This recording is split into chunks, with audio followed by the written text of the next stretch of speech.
Do you guys like listening to stories of failure? What about what makes great companies fall flat on their face? Of course you do. We all do. So what I want you to do, since you love that just as much as I do, I want you to check out a new podcast. It's called The Great Fail. It's this really suspenseful retelling on the rise and the fall of iconic businesses, but in a really cool way that I have not seen before. And this week's episode of The Great Fail is on the XFL. Oh yeah, that's right, folks. The XFL. You remember that, right? The two-time failed XFL. It's the company that Vince started in 2001 and became an ultimate flop. And then when he tried to combine football with wrestling, yeah, we all know how that went. And in each episode, Deborah Chen, the host of The Great Fail, takes us on a thrilling ride and goes behind the scenes into what actually really happened that led to the deaths of companies like Quibi, esports companies like Echo Fox, Tower Records, Blockbuster, and let me tell you, things are never quite as they appear. You'll want to know why. Trust me, you will. Check out The Great Fail on thegreatfail.com and on Stitcher, Apple, or wherever you get your podcasts. Again, guys, check out The Great Fail. It's a topic that you don't often see anyone doing a deep dive into, and they do it better than anybody right now. Check them out. The Great Fail. Hey, everybody. It is that time of the week where we get to hear from you, the listener. What do you think of the current product right now? Do you love it? Do you hate it? Let's get to your thoughts right after this. So we all know that there are dozens and dozens, if not hundreds, of MMA podcasts out there, but I've got one for you that I guarantee you haven't listened to yet. It's called Fat Guy and a Little Host. It's an MMA podcast that is not your average MMA podcast. There are so many out there that are serious and really just not intelligible. This is not one of them. Not only are the hosts really funny and intelligent about MMA, they actually know what the hell they're talking about, but the audio quality is A+. And that is so important when you're listening to any podcast. Its listenability is absolutely reliant on the quality of the audio. And I actually think it might be better than this podcast as far as the audio quality goes. So maybe I'll have to step up my game. But guys, go check out Fat Guy and a Little Host. It's an MMA podcast. It's hosted by Mark and Matt. It is very well done. And you can find them anywhere that podcasts are available, such as Spotify or Apple Podcasts. Go search for Fat Guy and a Little Host. Go get your fill of MMA and comedy all wrapped into one. Go check them out today. Welcome to the WWE Podcast, your number one source for the latest in WWE news and straightforward analysis. Are you ready to get this thing going? Give me a hell yeah! I said give me a hell yeah! Then let's get this show started right now. Hey, everybody, and welcome to the WWE Podcast Mailbag for this Wednesday, May 5th, 2021. Almost forgot what year it was. Thank you, everybody. Cinco de Mayo. Whatever that means to you. Perhaps it just means as just going to Taco Bell. Maybe that's as Mexican as you get. I probably will agree with you on that as far as if I celebrate or not, or many people use it as an excuse to drink. You know, more power to you. I remember those days. So cheers, my friends. Hope you're all enjoying your Cinco de Mayo. And maybe you're getting a little buzz on listening to this. But so what I want to do is let you know, yes, we're getting into the mailbag, but I just dropped a Wrestling Nostalgia episode on my Patreon that is all about Sting versus Triple H. Never have I ever talked about Sting on this podcast. I went through the match. I was listening to some audio and commenting, kind of doing a little bit of commentary, on the match as it was going on, and I had a lot of fun with it. So if you're interested in joining us on Patreon, for just $1, you can get that show, along with everything else ad-free, of course, and tons of other stuff. I'm not going to self-promote myself more than, hey, check out the page at on Patreon. But that show, along with everything else, is there. We do exclusive shows for you guys over there on Patreon, so consider joining us over there. It's going to become a much bigger platform than it is now, a lot more content. So, okay. With that said, and speaking of Patreon, one of the benefits of joining Patreon, of course, is getting priority placement in the mailbag. And that's exactly what we're going to do right here. So we've got a couple of messages from patrons. One of them, first one, is from Randy DeMonico. He writes in, a newly joined patron, so thank you. He says, Randy here. First, it was really cool to hear you answer my questions while I was on my way to work. Definitely made my day. Well, I'm glad I could, Randy. First, RK Bro is 2-0. I actually love them together.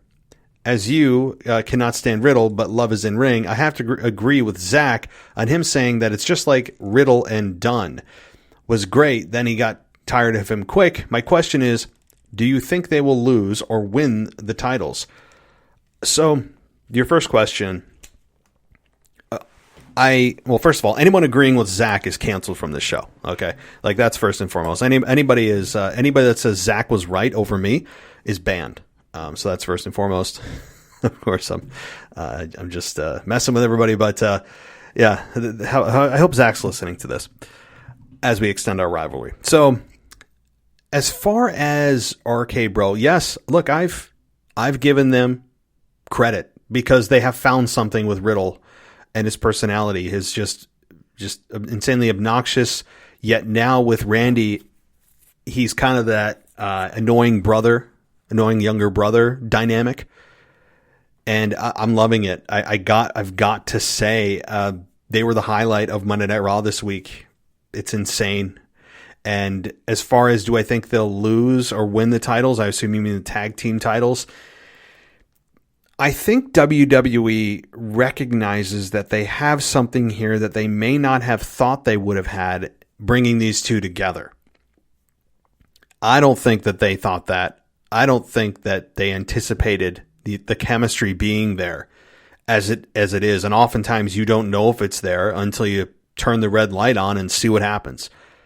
And with that said, long answer short, I think they could very well win the tag team titles. You have a, quote, heel team that has the belts right now. I say quotes very heavily because our AJ and Omos really heels.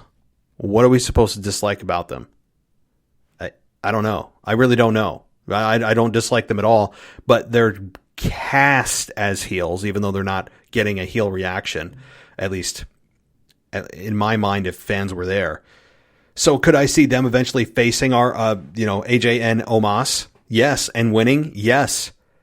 Absolutely. If we can get through the next 2 weeks without Riddle or Randy hitting an RKO on Riddle, I think we're home free. Because I think that will tell me that they have recognized they're onto something and maybe they'll take it a little further before the shoe eventually drops and the RKO gets, inevitably hit on Matt Riddle. So, okay, continuing on, you say, I was sitting watching Raw last night and almost choked on my drink when I saw Eva Marie back. I'm actually excited because I know she's been training hard. I think she might do some good. What do you think they'll do with her? So to your second point, what do I think they'll do with Eva Marie? I don't think they know what they're going to do with Eva Marie beyond maybe her first program, which could be Alexa Bliss. Why do I say that? I know it's kind of far-fetched, but Alexa Bliss said her doll, Lily, said that her favorite color is red. Now, what did Eva Marie used to be? The everything all red. I know that they may not reference that gimmick. And if they don't, perhaps my theory is wrong. But that's my thinking, is that she'll just be mowed over by Alexa Bliss. I don't think Eva Marie has a long standing in WWE. She may be working out hard and all of that, but her over-sexualization is going to be ultimately her downfall. That, pulling the women away from just being the eye candy of the show was the best thing that ever happened to the women. Eva Marie, on her vignette debut, seemed to take the women back a little bit, being over-sexualized, and it's all about hot cars and hot women. That's been done. It was done about 15 years ago, and it brought them into the Divas era that was just, well, I think it speaks for itself. So I'm glad you're happy Eva Marie's back, and if she busted her ass, good for her. I think that's great. But I don't think that they have a long-term plan for Eva Marie. I'll be shocked if they do, and I'll eat my words. But Okay. You say, lastly, I'm wondering if I'm the only one who thinks Sonya Deville is Charlotte's new project like Dana Brooke was, which is smart on Charlotte's part to have an official on her side. What are your thoughts? That's it for now. Thanks again. Hope all is well. Thank you, Randy. Okay, so your final point. I don't know what to make of this. There is something with Charlotte and Sonya Deville that we're not privy to yet in the storyline. Clearly, Charlotte has Sonya in her back pocket for whatever reason. We don't know this yet, but it's evolving. And her taking a liking to Charlotte and giving Charlotte special privileges and allowing her to come back after just attacking an official and just say, hey, listen, all you got to do is apologize and you're good. Nonsense, right? So something's up. I don't have a guess. I don't know what it is. Why Sonya Deville is playing nice with Charlotte Flair. I will say this, though. I want Sonya Deville back in a ring. I don't want her being an official for the rest of her career. Sonya Deville, when she turned heel on Mandy Rose last year before WrestleMania 36, was the best Sonya Deville I've ever seen. And I said, where have you been? So whatever comes of this, hopefully it's Sonya Deville ending up back in the ring. Thanks, Randy. Okay, on to our next patron, who gets priority support here, I guess, so to speak. Nathan Palmer writes and says, Nathan from Sydney, Australia, writing in for this week's mailbag. It's been a while since I've typed in, but it's good to be back on the critically acclaimed, and don't do it. Nathan, if you were not a patron of the show, I would not read this paragraph, but since you are, I am forced to read this paragraph. It says, it's good to be back on the critically acclaimed and award-winning WWE podcast. You SOB, man. Oh gosh. You're also banned from the show. First off, I just want to say, love being on Patreon, worth every cent. Well, thank you. So you can continue to say, the subject I wanted to touch on is one that you've touched on a few times in the past and will probably touch on again, and that's RK Bro. Here we go. Randy is my favorite of all time. I love him when he's a heel. I love him when he's a face, and I do love him in this program. I think it works. I have zero problems with the tag team. I do, however, have a massive problem with how they went about it. This is not a program that you put Randy in after only being pretty much the only person to pin The Fiend, not counting Bill Goldberg. This is a program you would put Randy in after losing to The Fiend. Randy's W over The Fiend means absolutely nothing.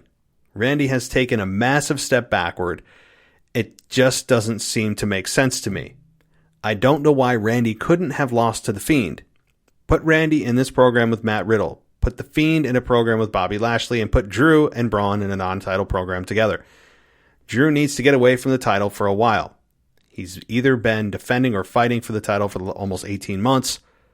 I'm sure other fans are starting to resent him for it. It's gotten to the point where I won't be happy at all if Drew wins the title back at Backlash. Okay, so I'll pause there. I know you have another thought, but I'll pause there for just a moment because you shot a lot of information at me. I don't think anybody is bringing up the fact that the W over The Fiend is doing anything for Randy, or it's not doing what it should for Randy. 4 months of a build-up to end in a single RKO to go into a tag team. You're right. That's a really good observation, Nathan, regarding the fact that this W over The Fiend has really done nothing. In fact, he could have not had the match at all and been at the same place he is right now. You're absolutely right. Absolutely. The only thing that I'm good with on that whole thing is, well, he went from deadly serious to continuing to still be deadly serious in his mannerisms, but now he has Riddle to play off of and be the polar opposite of Randy. Like, we know what Randy just came off of. A life-threatening program with The Fiend. And yes, he won. So now the most dangerous man on the roster is being put into a team with Riddle, who is, I mean, you could burn his house down with his family inside and he'd be just, riding around on the scooter backstage the following week. and just say, hey, bro, like I saw the fire you lit and it made me think like we should get some chicken wings and like you should come over and, we can smoke and talk about the stars and talk about life, man. Like it's all good. I know that, my family's no longer here, but like things are good. Things are good. Like that's who Matt Riddle feels like. And Randy Orton's the opposite, right? So they're playing really well off each other. So I didn't mean to get into a long-standing Matt Riddle impersonation. So I hope I just embarrassed myself. Okay. So good observation there. As far as the Fiend in a program with Bobby Lashley and Drew, yeah, look, I don't know where the Fiend is. And frankly, I don't care. It's bad to say. Because I don't trust the way WWE uses him. So I'd rather have him just be as minimally damaged as possible, sit in his, purgatory and, I don't know, sit there and cry. It's not that I don't want to see the Fiend again, but there's a lot of damage done right now. It makes no sense. So your point though about Drew McIntyre is well taken. And I actually brought that up as well about Drew. It has been almost 18 months. That's insane. But yes, I think the fans are getting a little tired of Drew chasing. Even in chase mode, it's getting a little kind of dry right now with Drew, isn't it? Don't you just want to see Drew stop chasing the title? I understand that it adds value. I understand that that's what everyone should be there to fight for. But it seems like Drew's the only one that seems to care. I mean, yes, we have Lashley and Strowman, but who else is chasing it? Nobody. No one's even talking about the WWE Championship. So it'd be nice to have Drew out of that rotation. Just get away from it for like 6 months minimum and come back to it. I agree. It's been enough, and enough is enough. It's time for a change. Quoting Owen Hart. So your last point, you say, as for Riddle and Randy, as I said, I'm loving it. I know it's only a matter of time before Randy turns on Riddle. You would think, but the thing is with WWE, sometimes when they know the fans think something's coming, they won't do it. Maybe it'll be the other way around. We don't know. Which will lead to a match between them at SummerSlam. Oh, wow. Okay, you're going out that far. It's possible, yes. And in that match, the end of the match will have Randy laying on the canvas, Riddle getting on the top rope for a floating bro. He'll jump off the ropes, and Randy will hit him with a mid-air RKO. When that happens, I will pop, and that is not a prediction. It's a spoiler. Wow. You have booked yourself out about 6 steps, haven't you, Nathan? I love it. It's very possible. Certainly more than possible. Plausible. Likely.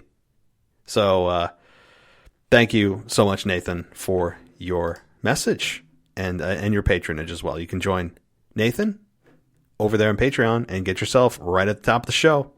Wink, wink, nod, nod. Head on over there. Okay. Shameless promotion. I mean, it's just shameless at this point. Okay. Let's see here. Dennis. Good old Dennis every week. Good dude. Says, hope you're well. I think Riddle and Orton are WWE's version of The Odd Couple. I find it entertaining. Hopefully WWE will give it longevity. But knowing WWE, they will probably kill it this Monday. I'm looking forward to Aleister Black coming back. If they book him right, he'll be a big star. And Reigns versus Bryan was excellent. So yes, Reigns versus Bryan was absolutely excellent. And for all intents and purposes, it looks like Daniel Bryan's done right now with wrestling. So I wouldn't expect to see him back for quite some time. At least that's my assumption. Aleister Black, we'll have to see what WWE makes of that. WWE is, very, very vignette heavy right now. It seems like as if they've rekindled their love with vignettes. And Orton and Riddle. I mean, I think I've talked about that quite a bit, and I'm sure more of that will come. But they are kind of the odd couple, aren't they, Brian? Dennis? I think that they are polar opposites, which makes opposites attract, right? I mean, not that I think they're going to get a romantic story, but yes, I agree. And I hope WWE will give it longevity. But as you said, I would not put it past them to just kill it dead this Monday. I'm scared as well. But thank you, Dennis, for your email, as always. Okay. Continuing on with our emails here. We have Terry from Tennessee. Thank you for your weekly email as well. And you say that if Eva Marie comes back and not improved, is not improved and is better than Lana, then she needs to retire from not better than Lana, then she needs to retire from in-ring competition. Let's face it, Lana isn't great, but she's always been better than Eva. And I secondly presume Backlash was supposed to be rematches from WrestleMania. But I don't think none of them are going to be an original match. So you go on a little bit, but what I'll say is, yeah, if Eva Marie comes back and she's, Lana's level, I don't know. I don't know what they're doing with Eva. She is unfortunately again, this is from what we remember Eva being. She could have completely transformed herself. I mean, look what we thought about what's his name? I don't even want to think about it anymore. But Bad Bunny, what he was going to be at WrestleMania. We all thought he was going to be trash in the ring, and look what happened. So we never know until they get in the ring. She could surprise us. So I'm not going to crap on her other than say about her sexuality, which is being way too pronounced, and it's way too much of a throwback to the Divas era.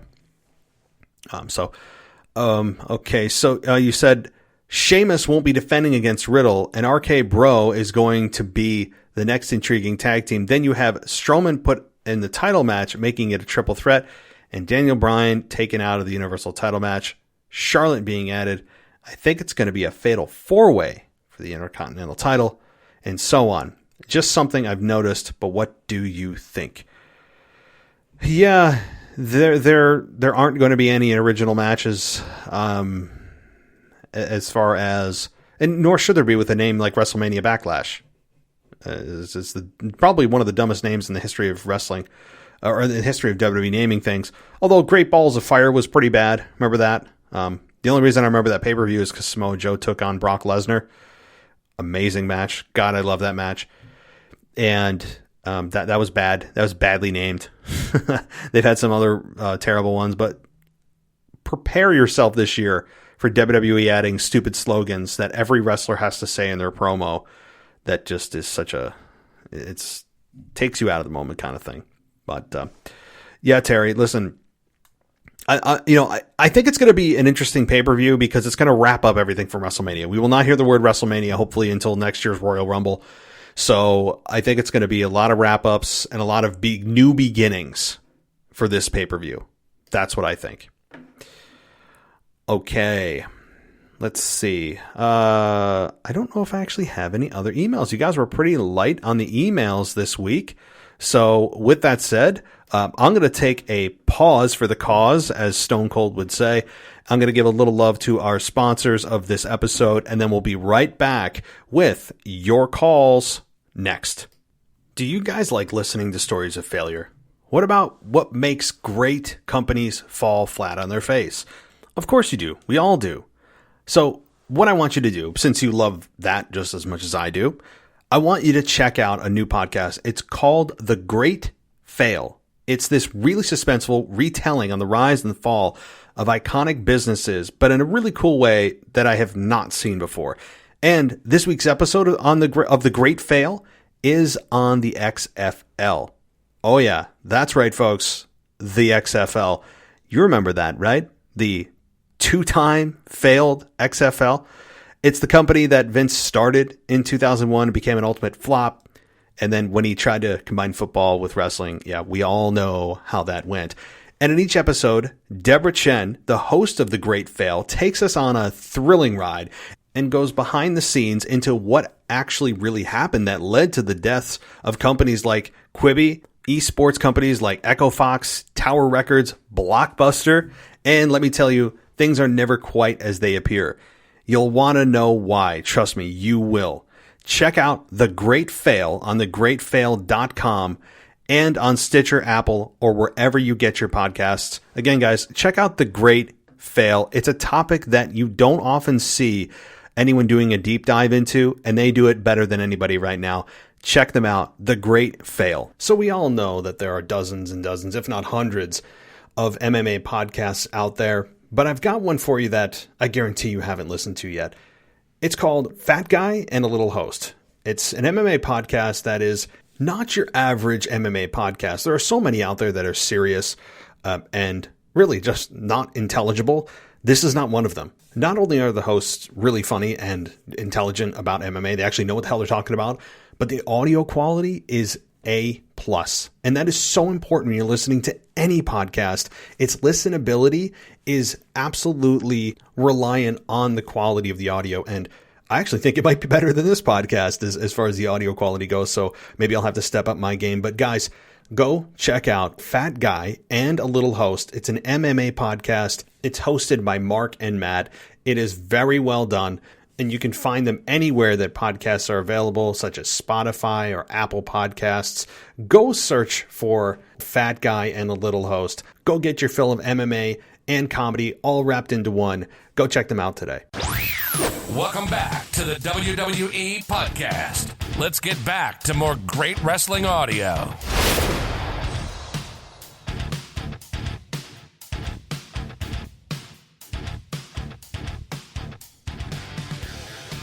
Alrighty, well, let's continue, guys, as promised, with voicemails. Let's not wait. Let's get right to them. And I believe this is our big fan from Australia, so let's take a listen. Oh, hey, Matt, it's Devin from Australia here. Just finished watching SmackDown, and my God, it just ended, didn't it? Like, after Roman won, and then they had Cesaro come out, who's, oh, what a good-looking rooster he is in a suit and a white shirt, isn't he? Bloody hell. He looks really, and his entrance really reminds me of The Matrix, which, oh, it was so good. I don't know, I'm a big fan of Cesaro. Regardless of his promo skills, he's just phenomenal. But the way they had him tied up in the ropes, and after Daniel Bryan got a concerto, but then they left him tied up in the rings, and then Reigns looked like he was going to do something, and then they went off air. So that kind of ended prematurely, I thought, but that's my only criticism. It was a great match. My other few points was the casual wrestling fans is, I don't know, shout out to Michael Gross. Having them on the show together, that would be a lot of fun, and hopefully you can maybe make that happen. It's good listening to both. Everyone, Michael, I enjoy his comments as well as yours, and casual wrestling fans, so that could be quite a fun podcast, I reckon, or episode. And, actually, thinking about it, have you ever thought about a WWE Podcast Hall of Fame? Because I would like to nominate as the first inductee, the casual wrestling fan. The man can cut a promo. He's great with words, and he creates a lot of talk. So I'll put my vote in for the casual wrestling fan as the first inductee into WWE Podcast Hall of Fame. How about that? Anyway, have a good weekend and keep well. Bye-bye. Hey, Devin. So, wow, a lot of interesting thoughts there as far as what we should do with the show. And, hey, let me just say, that's not a damn bad idea. It's not a half bad idea having Michael Gross and the casual wrestling fan on. It's a combination that has never been done. So perhaps we can do something to accommodate your needs, my friend. So maybe keep an ear out. That's not such a bad idea. And the Hall of Fame. So how about that, Mr. Casual Wrestling Fan? You are officially nominated for the Hall of Fame induction of the WWE podcast listenership. So that's pretty cool. Well, maybe we can start a GoFundMe so I can get a physical building together and start to get an actual space, and I can have a ceremony, and we can stream it live, all that kind of stuff. So I'll set up a GoFundMe. Yeah, cool. So as far as SmackDown, I'm glad you enjoyed it. I'm glad you enjoyed SmackDown, or Cesaro, I should say, even if his promos aren't great, which is his clear weakness. Outside of that, yeah, he was tied up in the ropes, and Daniel Bryan got the concerto, which was just a way to write him off. I'm a big fan of Cesaro, too. Like I said, I think Roman Reigns is going to tiptoe around him until he's forced to face him, which makes sense given he's a heel. But, yeah, thank you so much, Devin, as always, and I will take your suggestions certainly under advisement. Okay, with that, let's keep rolling on, guys. It's Kyle from Baltimore, Maryland. I want to talk about Roman Reigns' theme song. I personally don't like it. I guess I have to get used to it. I mean, I just feel like that theme song. I think it's stupid. I just personally don't like it. And another thing too is about looking forward to I look ahead towards Money in the Bank. And I can see two potential winners to win the Women's Money in the Bank briefcase. I can see it would be Sasha or Alexa. So I can see them winning the main big briefcase. Thinking ahead here for next month, but I'm just I just thought. But what you think about Roman Reigns' theme song? I know a lot of people like it, but I personally like it too. I don't know. I don't like it. But I still like Reigns' character and him himself, but the song, not a fan of. That was it. They strong call. Hey, Kyle. So I'm glad you brought up Roman Reigns' music, number one. I did mention I liked it. People on Twitter were losing their minds about how good it was and blah, blah, blah. I wasn't blown away. I'm okay with it right now. Now, there are certain downsides to it. Number one, the Roman Reigns music as we knew it had such a Pavlovian response to boo it. Even when he was, created as a babyface and cast as a babyface, people were just booing the hell out of that. And it just creates an automatic reaction to boo it. However, in the spirit of trying to complete the metamorphosis of the Roman Reigns character, which had to be done, you can't just change, the fact that he doesn't come through the crowd anymore, which there is none, obviously. He came down the ramp. He got rid of his tactical vest. He changed the way he put up his hair. He got new teeth. He's got a new special counsel.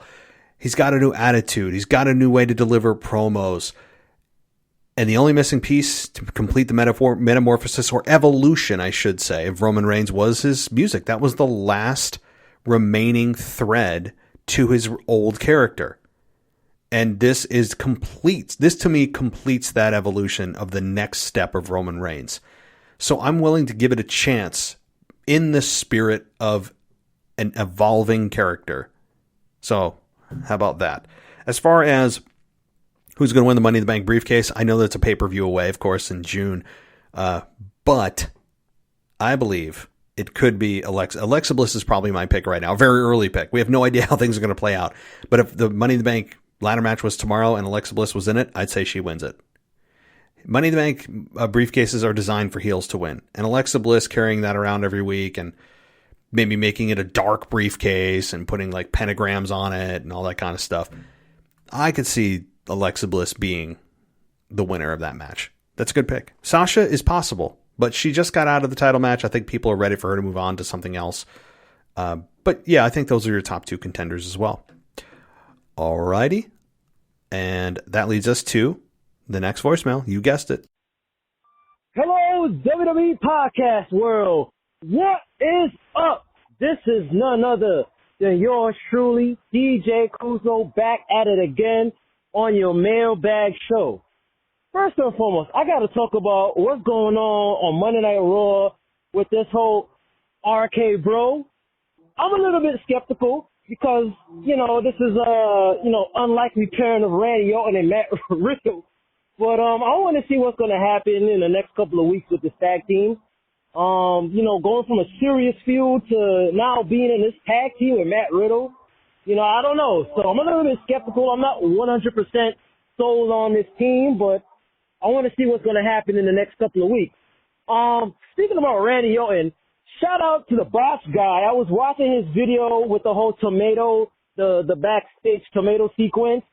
And if you look closely, there were 3 tomatoes that were thrown at Randy, but I think I got an answer for the Boss Guy because I think my analogy of it is that probably Randy Orton was already drenched in tomato juice. So you see Jackson Riker and Elias throwing tomatoes, but then wait a minute, none of the tomatoes was on the floor. So I'm thinking probably that Randy Orton was already drenched in tomato juice. But I digress. Now let's get to the good part. None other than Roman Reigns. Last week, the debut of his brand new theme song.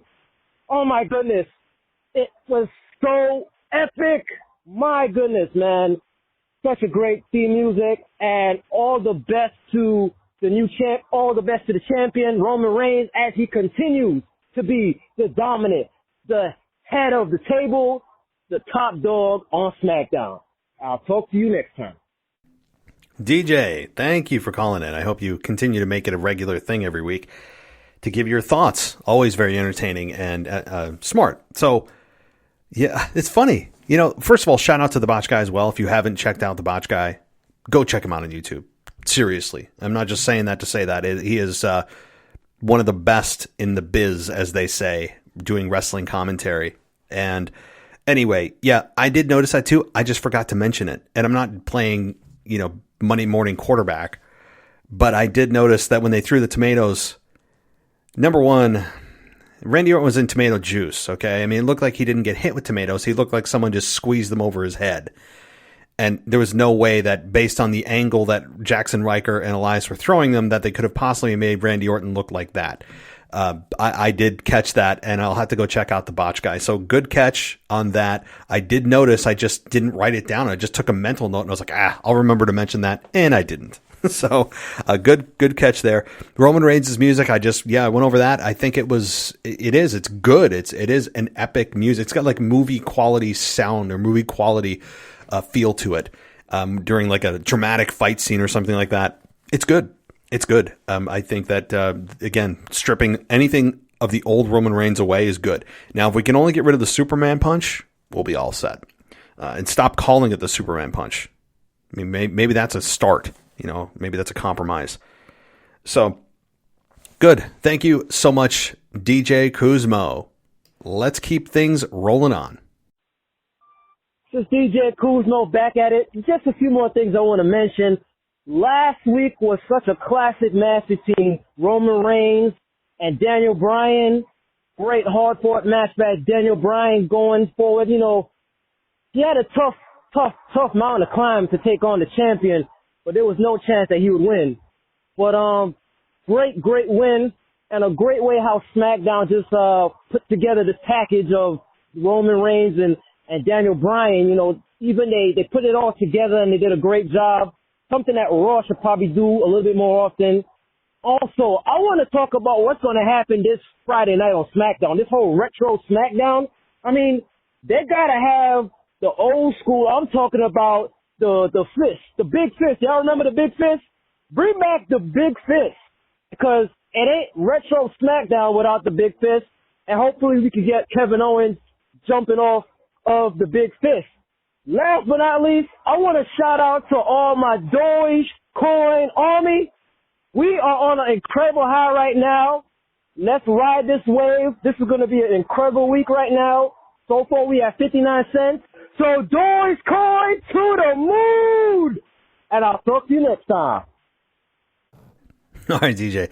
I should just start actually screening my voicemails a little better. Instead of doing two separate voicemails, I should start just, making sure that it's not the same person. It'd make more sense, right? That's my bad.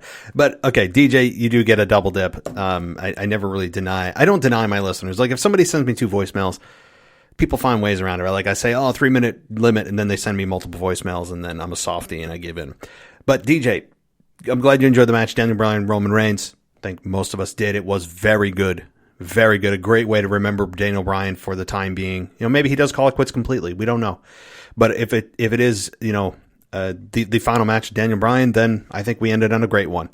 And Roman Reigns, it was pay-per-view quality. There's no doubt. Roman Reigns also, as I was going to say, held up his end too. It wasn't just about Daniel. Roman Reigns kicked ass. There's no other way to put it. As far as the retro SmackDown, glad you brought that up, my friend, because I never even mentioned it. I saw it, and I take all these mental notes. And then I'm like, I'll remember to say it. And then I don't remember to say it. And then here we are. So, Retro SmackDown, yeah, they better bring the fist. They better bring the old stage. If they're going to go retro, let's go retro, right? And they better bring back this.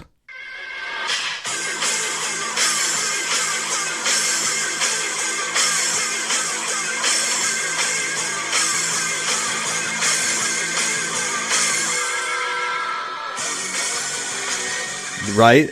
I'm right. I mean, they got to do that. You can't have retro SmackDown and just do half-ass retro.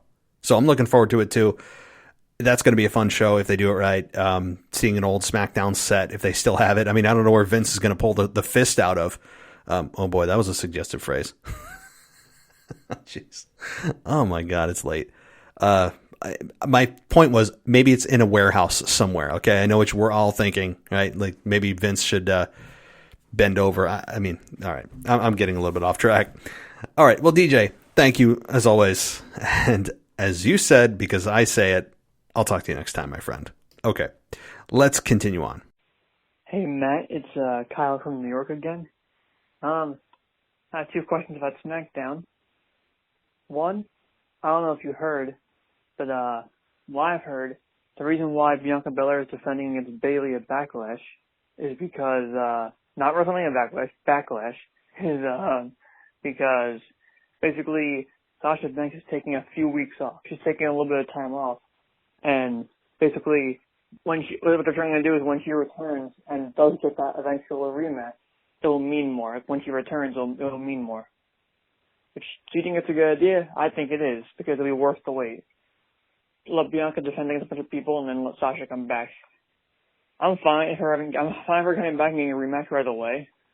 But there's something I want to see something else. What I want to see is I want her to come back at Money in the Bank, maybe like a sixth mystery person in the ladder match.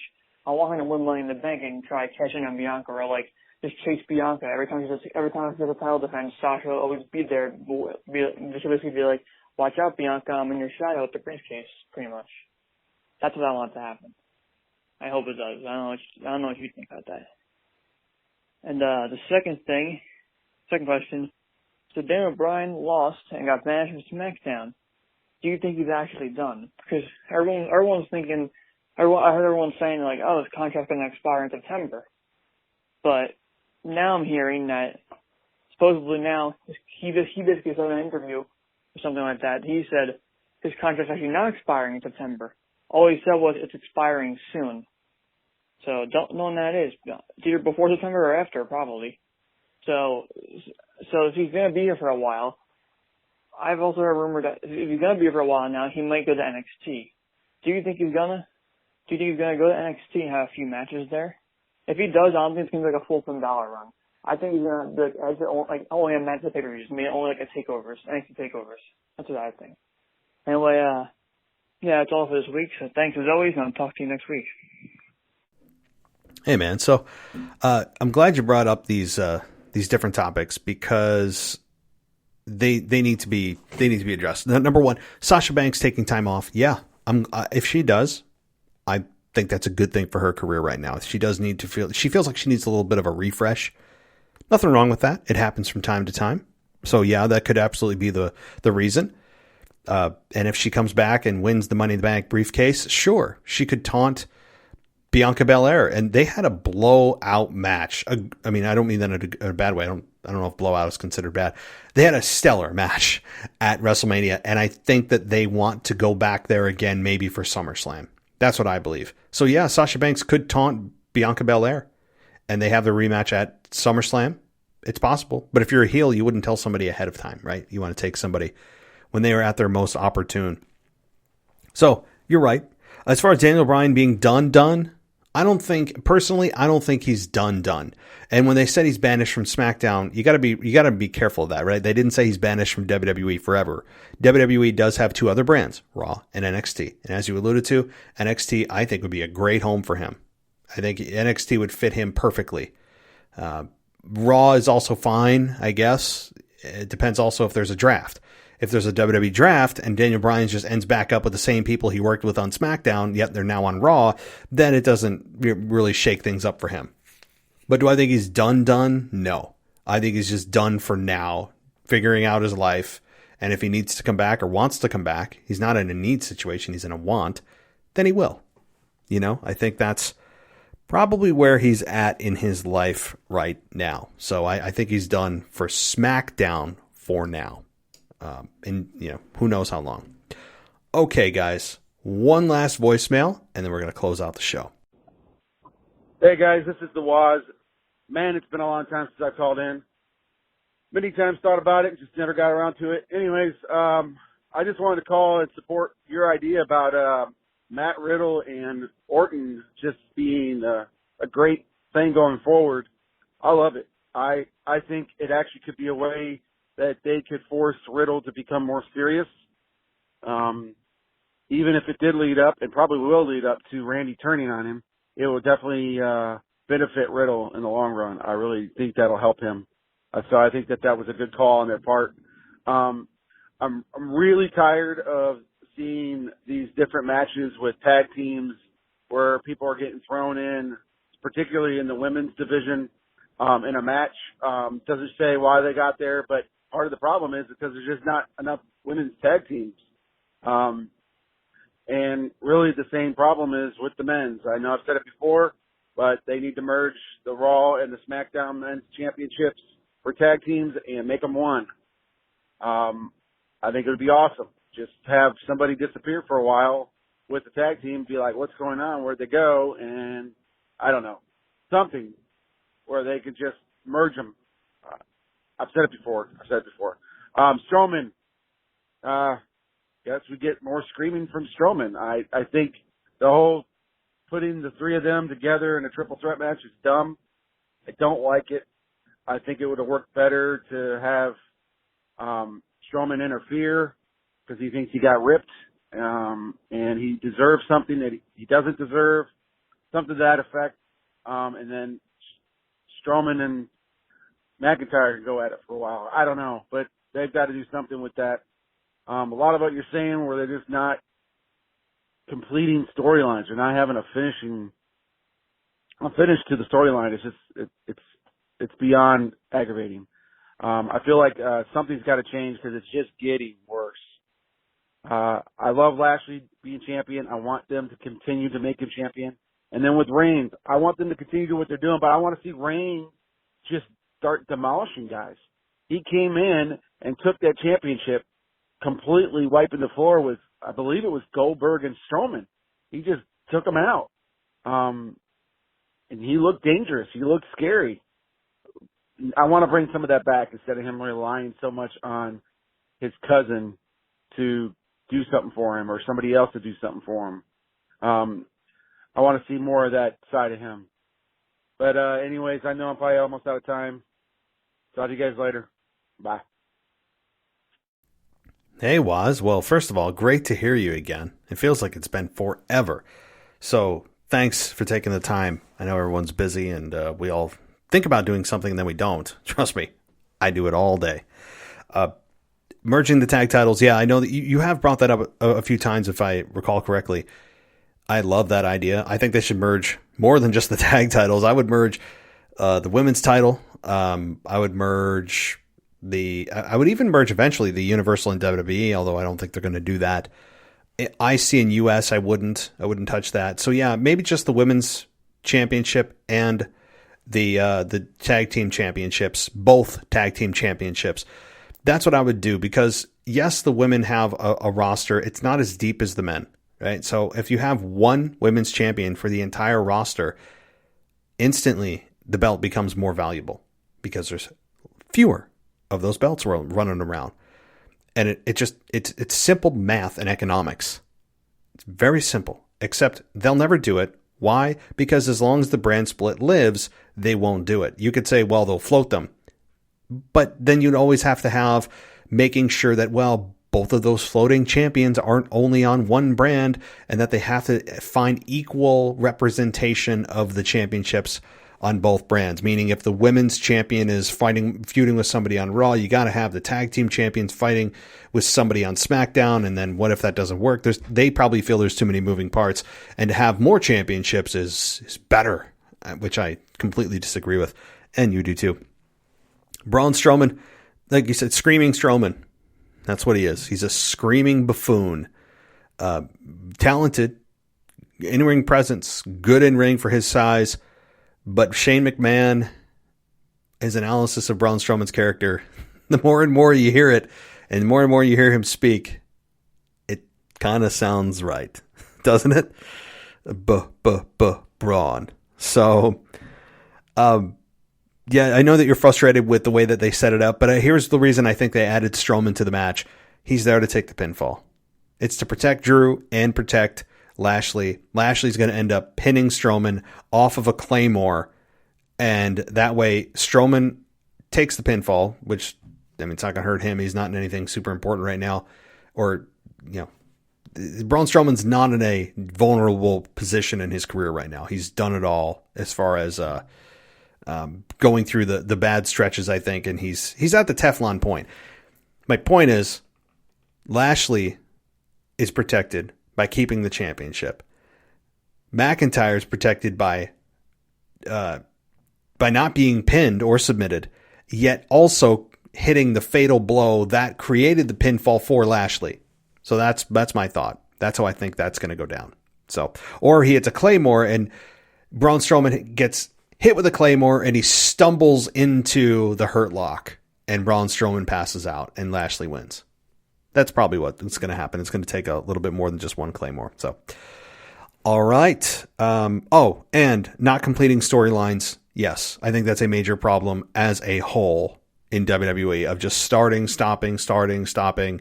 Retribution, Raw Underground. We have, what did we have? Tucker. Do you remember Otis and Tucker? Tucker turned heel and we never saw him again. What else happened? Carmella had a story. She came back and then they stopped using her. I mean, can we just keep going on, going on and on here? I mean, it's just bizarre how they just start and stop, do things, don't have a plan.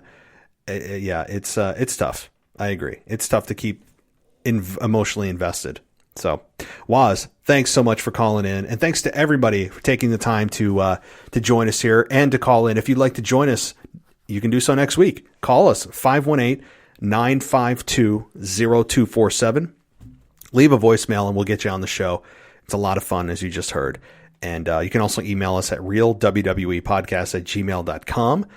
You can, lastly, choose Patreon. If you want to get in at the beginning of the show, one of the benefits of becoming a patron for just starting at $1 a month, you get priority placement in the mailbag. Right at the beginning, you heard our patrons, so you don't have to wait to hear your questions or concerns answered. You can get there right away. And if you're a patron and you want to send me a voicemail, I'll get your voicemail in at the beginning of the show first as well. So anyway, if you're interested in that, head over to patreon.com or download the Patreon app. Search for WWE Podcast. We're right there. Pretty easy to find us. And that's all for me today. All for me this week. We'll be back on Saturday morning with Anthony DeMarco, exclusively for Patreon members, though, doing a What If segment. So if you want to hear Anthony and myself do a What If, this Saturday morning, it'll be on Patreon. So head on over there. Get yourself signed up for $1 a month. Of course, it increases in tiers, but increases in benefits from there. That's one of them, though. So head on over there, guys, if you're interested. And with that said, thank you for listening. I'll talk to you next time. So we all know that there are dozens and dozens, if not hundreds, of MMA podcasts out there. But I've got one for you that I guarantee you haven't listened to yet. It's called Fat Guy and a Little Host. It's an MMA podcast that is not your average MMA podcast. There are so many out there that are serious and really just not intelligible. This is not one of them. Not only are the hosts really funny and intelligent about MMA, they actually know what the hell they're talking about, but the audio quality is A+. And that is so important when you're listening to any podcast. Its listenability is absolutely reliant on the quality of the audio. And I actually think it might be better than this podcast as far as the audio quality goes. So maybe I'll have to step up my game. But guys, go check out Fat Guy and a Little Host. It's an MMA podcast. It's hosted by Mark and Matt. It is very well done. And you can find them anywhere that podcasts are available, such as Spotify or Apple Podcasts. Go search for Fat Guy and a Little Host. Go get your fill of MMA and comedy all wrapped into one. Go check them out today.